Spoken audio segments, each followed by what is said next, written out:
Hey there, this is Jeanette for Whimsy Stamps. Today I have some tags that feature cute little monsters. These are images from Whimsy's new clear stamp set that's called Boo to You. So you can see I created some tags here with some of the figures. This is a sweet little witch. And then you'll see the next one is a tiny little cat. And the following one is a ghost. And all the paper that you see there is from a digital paper pack from Whimsy as well that I printed off. So I'm going to share with you how I created everything.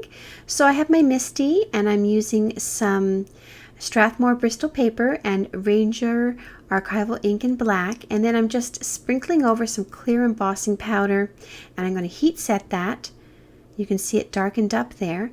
And this just helps when I'm watercoloring. I'm using Zig markers to color, and it really helps to have this sort of embossed outline.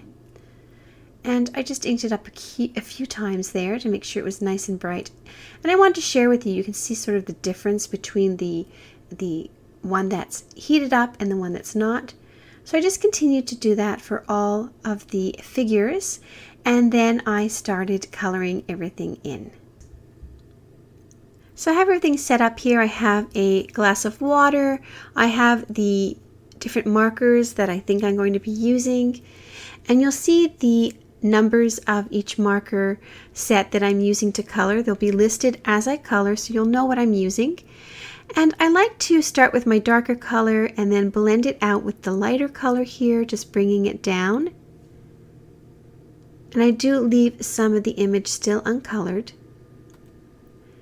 So once I've blended that darker ink with the lighter ink, I'll take a paintbrush and just complete the blend. And you can sometimes take a little bit of the ink off with your paintbrush, wipe the color off on your paper towel, and then take off a little bit more. Here I'm just going to zoom in so you can see it a bit better. So that's the face part. I'm just going to do the hands in the same manner. So I love using Zig markers with this particular paper. So if you followed me or you've seen some of my videos, you might have seen the videos where I discovered this paper and discovered that I really loved coloring with these markers, because before that it was a little bit more difficult. So now I'm just going to do the hair and the eyebrows and stuff, and I'm using different colors of green. Just so there's a bit of a contrast and there's a bit of difference between his hair and eyebrows and such. And sometimes you'll see I'll use water and sometimes I won't. Here I wanted everything to be quite dark, so I just blended the darker color with the lighter color and didn't even put water on. Here I wanted it a little bit lighter, so I just put one color of marker and then blended it out, and you get that nice sort of gradual fade to a lighter color.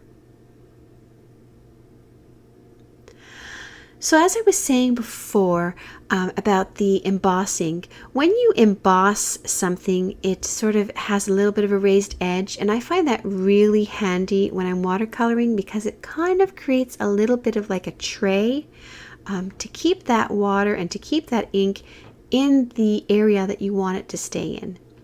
So I find the archival ink doesn't dry very quickly, so you are able to just sprinkle that clear embossing powder right over top, and it does stick to the ink. Shake off the excess, heat it up, and then you have a nice clearly stamped image with these raised edges that make watercoloring such a breeze. For the ghost, I'm just using sort of a light gray and a sort of gray blue, leaving a lot of the ghost white and just blending any areas where you can see like a line, just blending those out with my paintbrush and dabbing the excess off on my paper towel as I go, and that keeps my brush clear of color. Going to move on to the witch and her face. So I played around with 3 markers. The main one is that flesh color that I put on, and then I played with 2 different other ones just to give some shadow and depth and dimension. And my camera ran out, so you didn't see the shading part, but it would be just the same way as I did the face for the little cute Frankenstein. Again, I'm moving on to a different area. So when I'm watercoloring, even though I have that embossed edge, I do like to move around from image to image so that I let areas dry before I move on to another color, because if it's wet, it could run, and you don't want to get necessarily, say, this hair color onto the face. So I like to sort of jump around when I'm coloring and allow areas to dry in between. Here, once I put the lighter color on and blended, I felt that there wasn't enough highlight, so I did take my paintbrush and I lifted up some of that color where I wanted the highlight to be.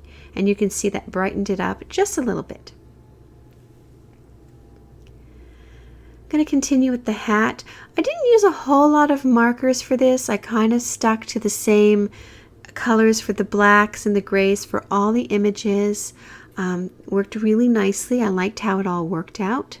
Here I used 3, and I interchange which ones I'm using for different areas, and that gives a little bit of a change of color but just keeps it in the same like tone. And here I was like making sure it was like nice and crisp and clean on the outside edge, which I didn't really have to because I was going to be cutting it out, and I did end up cutting it right along that embossed edge. So if you are doing this and you get like a little bit of color outside the image, it doesn't really matter. You can just cut it out. Here I'm a little out of frame. I apologize for that. You'll see it in a bit. I'm moving it back up.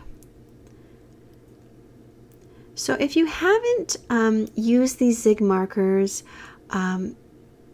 buy maybe a small set, or buy just a few. Like if you like some of the color combinations that I've used, and just pick up like a couple of markers in each color and give them a try.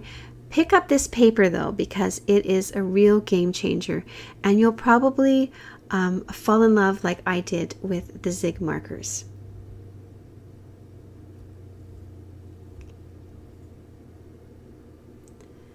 Again, I'm using some of the same greens I used for the little Frankenstein. I'm using that for the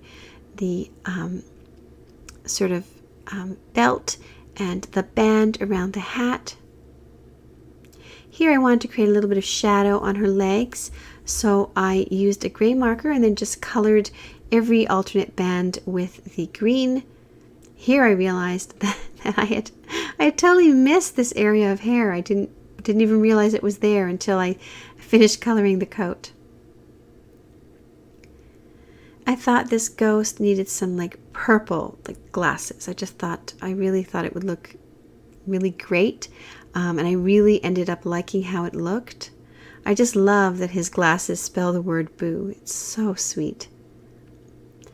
Now I created tags with these, but you could easily put them on little like pizza boxes that you make. You could create a banner.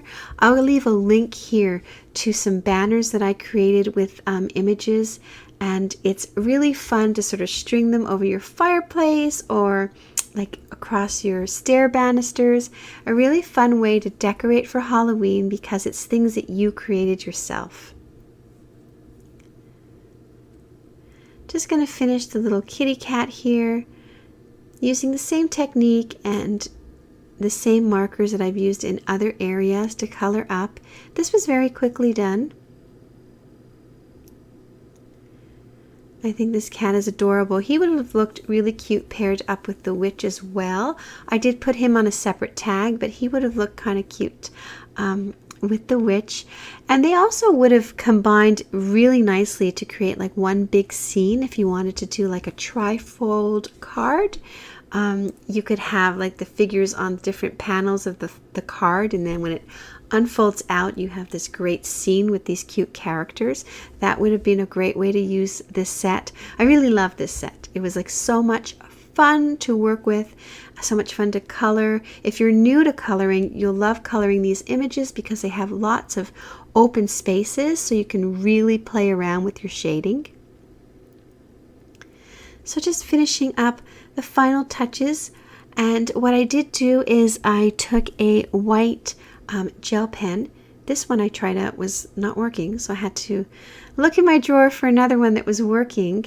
I have two. I bought a new one, and I really should throw the old one out because it's dried up and it never works. So here we're just waiting for me to find the other pen. There we go, I have it.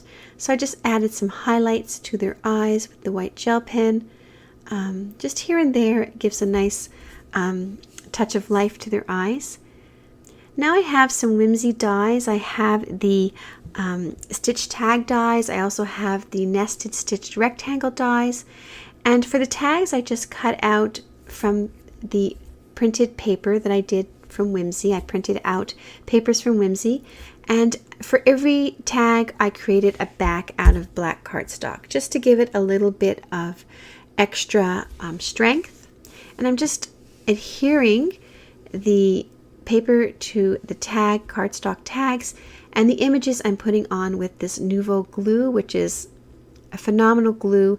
If you're gluing intricate things together, it dries clear. The bottle has not clogged so far, and I've been using it for a couple of months now. Really worth the investment. And it's not really a big investment. It's not very expensive. This, I'm probably going to frame this one. It's not necessarily a tag, but whenever I'm going to frame something, I do end up putting it on a card base anyhow, just in case I change my mind or I need like something quickly.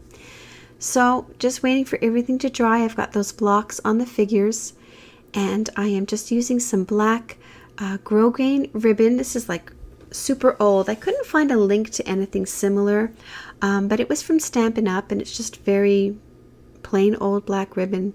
I thought I would tie it with this sort of gauzy orange ribbon, but once I sort of cut it all and looked at it, I didn't like how it looked, so I pulled off the orange ribbon and I decided just to do a little knot on the tag. So just a double knot for each tag just to hold the ribbon in place.